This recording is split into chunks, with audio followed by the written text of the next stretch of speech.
భోజనము పొద్దున్నే సంధ్యావందన కార్యక్రమాలు అవి చేసుకుంటామని చెప్పి అటువంటి వసతి కల్పించినటువంటి మహానుభావుడు ఆదిపట్ల నారాయణదాస్ గారు. నారాయణదాస్ గారు మా మాతామహులు కూడా రోజు ఉదయం సంధ్యాది కార్యక్రమాలు అవన్నీ చేసుకుని గోక్షీలంతో కేరా అంటూ రారా అంటూ కాఫీ ఆ రోజుల్లో ఆవు పాలతో కాఫీ తాగేవాళ్ళు. అట్లా నారాయణదాస్ గారి దగ్గర ఆయన రచించిన 20 హరికథల్లో 12 హరికథలు యథార్థ రామాయణం పూర్తిగా నారాయణదాస్ గారు వాజపేయాజుల సుబ్బయ్య గారికి మా మాతామహుడికి చెప్పి వీరిద్దరిని రామాయణ సోదరులుగా నామకరణం చేశారు ఆ రోజుల్లో. మరి గురువుగారు మీద భక్తితోటి మరి ఆయన నారాయణదాస్ గారికి మగపిల్లలు లేరు. అందువల్ల మా తాతగారు అంటే పుత్రవాత్సల్యం, అందువల్ల చాలా ఎక్కువ ప్రేమగా ఆలించి పాలించి లాలించారు. మరి ఆ ఇదో లేకపోతే నారాయణదాస్ గారు అమ్మవారి శక్తిపరులే. మా మాతామహులు కూడా శారదాంబి అమ్మవారిని భక్తిగా పూజించేవారు. మరి గురువు గారు పరమపదించిన తర్వాత ఆయన నడయాడినటువంటి విజయనగరంలో కూడా నారాయణదాస్ గారికి ఇట్లా గుడి రూపంలో గుడి లేదు.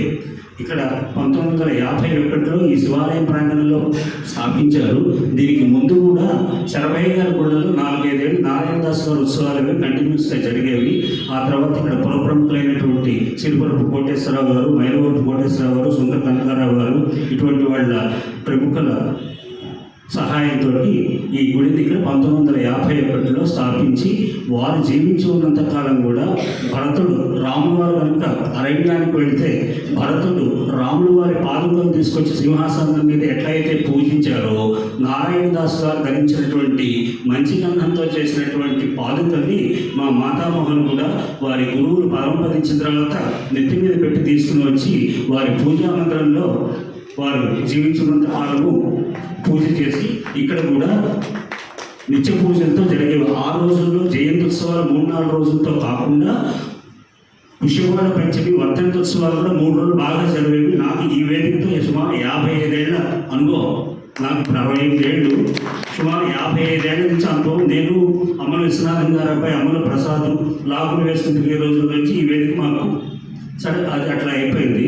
అది వారు మరి సంగీతంతో రూపొందించినటువంటి యక్షగానాన్ని కూడా ఆల్ ఇండియా రేడియోలో విజయవాడలోనే పాదుకా పట్టాభిషేకం రుక్మిణి కళ్యాణ యక్షగానం కూడా చేశారు.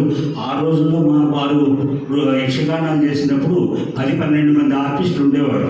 నల్లా చక్రవర్తుల కృష్ణమాచార్య గారు ఉండేవారు, రామవరపు సుబ్బారావు గారు వేణు వాయించేవారు ఉండేవారు, కన్నన్ ఆయన వేణు వాయించేవారు, అట్లాగే గతం సుందరరాజన్ అని చెప్పి ఆయన ఫ్లూట్ వాయించేవారు. తర్వాత ఓలింటి వెంకటేశ్వర గారు, శ్రీరంగ గోపాలరత్నం, విపి కనకదుర్గ ఇటువంటి మహామహులు, రమణమూర్తి ఇటువంటి మహామహులతోటి పాదుకా పట్టాభిషేకము రుక్మిణి కళ్యాణం యక్షగానం చేశారు. కాకపోతే దురదృష్టం కొద్ది ఏంటంటే ఇప్పుడు అవి రేడియో స్టేషన్లో ప్రస్తుతం అందుబాటులో లేవు. కానీ వారు చేసినటువంటి ఆ యక్షగానాల నుంచి ఒక అరగంట అప్పట్లో ఆల్ ఇండియా రేడియోలో రిలీజ్ అయినది మా దగ్గర మొబైల్ ఫోన్లో నిక్షిప్తమై ఉన్నాయి. అప్పుడప్పుడు చేస్తూ ఉంటాము. తర్వాత సమయాభావం వల్ల ఇంకెక్కువ మాట్లాడటం పద్ధతి కాదు. సింహాచల శాస్త్రి గారు కూడా 4 ముక్కలు